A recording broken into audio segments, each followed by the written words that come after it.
नमस्कार, आप देख रहे हैं भारत की आवाज न्यूज। मैं पीयूष कुमार मिश्रा।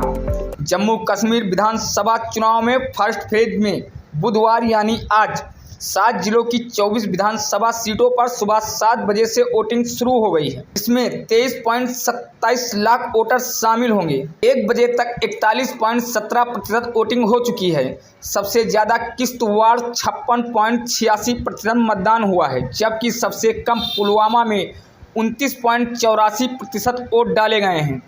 वोटिंग शाम 6 बजे तक होगी। किश्तवाड़ में भाजपा प्रत्याशी शगुन परिहार ने बागवान मोहल्ले में बिना पहचान पत्र के वोट डलवाने का आरोप लगाया। इस वजह से कुछ देर वोटिंग रुकी रही। अलग अलग राज्यों में रह रहे 35,000 से ज्यादा विस्थापित कश्मीरी पंडित भी वोट डाल सकेंगे। के लिए दिल्ली में 24 स्पेशल बूथ बनाए गए हैं। 90 सीटों पर 3 फेज में हो रही वोटिंग। जम्मू कश्मीर की 90 विधानसभा सीटों पर फर्स्ट फेज में 18 दिसंबर, 25 दिसंबर और 1 अक्टूबर को 3 फेज में वोटिंग होगी। नतीजे 8 अक्टूबर को घोषित किए जाएंगे। दरअसल जम्मू कश्मीर 10 साल बाद विधानसभा चुनाव हो रहे हैं। 2014 में पीडीपी ने सबसे ज़्यादा 28 और बीजेपी ने 25 सीटें जीती थी। दोनों पार्टियों ने मिलकर सरकार बनाई थी। जम्मू कश्मीर के मुख्य निर्वाचन अधिकारी पीके पोले ने कहा कि विधानसभा चुनाव के पहले चरण में मतदान शांतिपूर्ण ढंग से चल रहा है। जिस तरह से मतदान चल रहा है उससे संकेत मिलता है कि 60% से अधिक मतदान होगा। जम्मू शहर इलाके में कश्मीरी वासियों के लिए स्थापित विभिन्न मतदान केंद्रों दौरा कर रहे हैं। एक चरण में 24 विधानसभा क्षेत्रों के लिए 3,266 मतदान केंद्रों पर मतदान हो रहा है। बार में भाजपा प्रत्याशी शगुन परिहार ने आरोप लगाया कि बागवान मोहल्ले में के पोलिंग बूथ पर बिना पहचान पत्र के वोट डाले जा रहे हैं।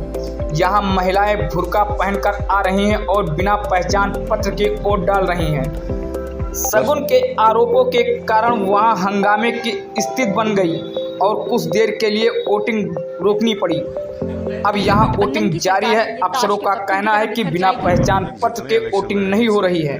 अल्लाह का कि 10 साल के बाद दिल्ली वालों को ये याद आया कि भाई जम्मू कश्मीर भी है, जम्मू कश्मीर के लोग जो छीना गया वो तो दे दो। भारतीय जनता पार्टी की सरकार जो है वो जम्मू कश्मीर में बनेगी और ये जो नेशनल कॉन्फ्रेंस पीडीपी और कांग्रेस का ये जो गठबंधन की सरकार है ये ताश के पत्तों की तरह बिखर जाएगी। जम्मू कश्मीर की जनता जो है वो अमन चाहती है, चैन चाहती है, सुख चैन चाहती है और यहाँ के विकास की रणनीति को अपनाएगी और भारतीय जनता पार्टी की जो है वो जीत जो है वो निश्चित है। आतंकवाद कितना बड़ा मुद्दा है इस चुनाव में? आतंकवाद बहुत बड़ा मुद्दा है और काफी हद तक आतंकवाद जो है भारतीय जनता पार्टी ने खत्म कर दिया है। लेकिन ये नेशनल कॉन्फ्रेंस वाले जो हैं इन्होंने हमेशा समाज को तोड़ने की बातें की, समाज को बांटने की बातें की है और आगे जो है इनका पत्ता साफ होने वाला है। और आतंकवाद भी ये दिए की तरह है जो बुझने से पहले फड़फड़ा रहा है और बहुत जल्द जम्मू कश्मीर आतंकवाद। ये तीसरा इलेक्शन है मेरा और इससे पहले मैं इसी एरिया का काउंसलर और चेयरमैन था।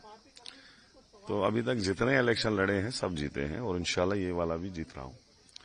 रहा सवाल 10 साल के बाद, वो तो बीजेपी की सबसे बड़ी खराबी है। उन्होंने हमारे डेमोक्रेटिक सिस्टम छीन लिया था और इमरजेंसी लाइक सिचुएशन यहां कर दी थी। लेकिन हम सुप्रीम कोर्ट का बड़ा शुक्रगुजार है जिन्होंने एक डायरेक्शन पास करके गवर्नमेंट ऑफ इंडिया और इलेक्शन कमीशन को सीधे कहा कि सितंबर के महीने में इलेक्शन होना चाहिए और एग्जैक्ट उसी महीने में इलेक्शन हुआ। अभी इलेक्शन कमीशन ने कम टाइम दिया फेज फर्स्ट के लिए और मेरी कॉन्स्टिट्यूंसी बहुत बड़ी है। ये 150 किलोमीटर लंबी है और पहाड़ों में है। तो कैंपेन की हमने, लेकिन काफी जगहों पे हम पहुंच नहीं पाए। लोगों से माफी मांगते हैं, लेकिन मुझे यकीन है कि कांग्रेस पार्टी ने यहां बहुत डेवलपमेंट की है। काफी डेवलपमेंट अभी करनी बाकी है। तो इंशाल्लाह कोशिश होगी हमारी कि हम आगे डेवलपमेंट करें। कांग्रेस पार्टी की यहां अच्छी लीड होगी, बड़ी लीड से हम इंशाल्लाह जीतेंगे। आपका जो मैनिफेस्टो था इसमें 370 आप लेके आएंगे सरकार के आने के बाद और एमएलसी को भी करने का आपने वादा किया है। देखो, मैनिफेस्टो तो रात को ही रिलीज हुआ है, मैंने ज्यादा पढ़ा नहीं। अलबत्ता जो इश्यूज हैं जम्मू कश्मीर के, जो जायज इश्यू होंगे, जो गारंटी है, जो बिजली के मसले हैं, दरबार मुंह का मसला है, अनएम्प्लॉयमेंट का सबसे बड़ा मसला है, क्योंकि हमने गारंटी में कहा 1 लाख पोस्टें जो खाली है उनको हम पूर्ण करेंगे और प्राइवेट सेक्टर में भी कोशिश करेंगे लोगों को एम्प्लॉयमेंट देने की। तो वो इश्यूज मैंने अपनी इलेक्शन मुहिम में तो ये मौका मिला है जम्मू कश्मीर के लोगों को कि भाई वो अपना नुमाइंदा चुने और अपनी मुंतखब सरकार चुने। तो ये आप देख रहे हैं कि लोगों में कितनी खुशी है।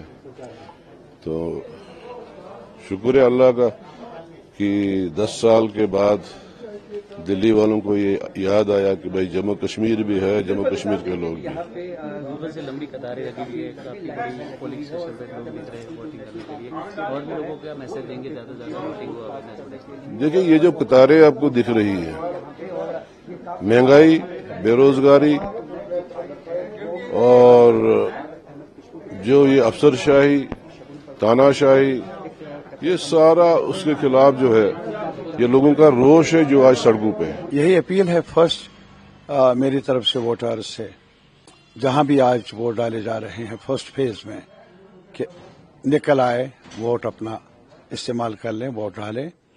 ये एक अपॉर्चुनिटी है हमारे लिए, पूरे आवाम के लिए, और इसका भरपूर इस्तेमाल किया जाना चाहिए। और दूसरी गुजारिश मेरी यही है कि अमन व अमान कायम रखना बहुत जरूरी है, और इसमें कौन जीते कौन हारे वो अवाम आपने ही फैसला करना है, अवाम ने फैसला करना है। तो इस वजह से अमन से कायदे के मुताबिक जो भी आपका हक बनता है उसका इस्तेमाल कर लें।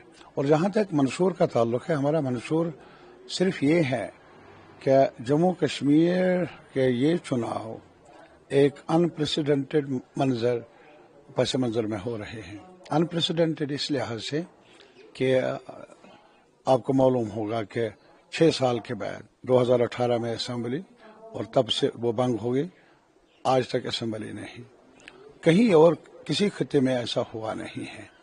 और इसके अलावा अभी सुप्रीम कोर्ट की मुदाखलत से ऐसा इलेक्शन का प्रोसेस शुरू हुआ, लेकिन इसके साथ ही सरकार ने वादा किया था स्टेटहुड रेस्टोर कर लेंगे।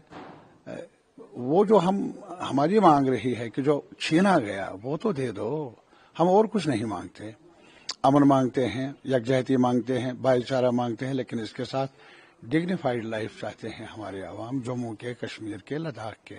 और उस डिग्निटी में ये है कि जो हमारा कॉन्स्टिट्यूशनली गारंटीड राइट्स हैं उनको आपने लिया हमें पूछे बिना, उनको रेस्टोर करने की मांग ही बुनियादी मांग है हमारी। जहां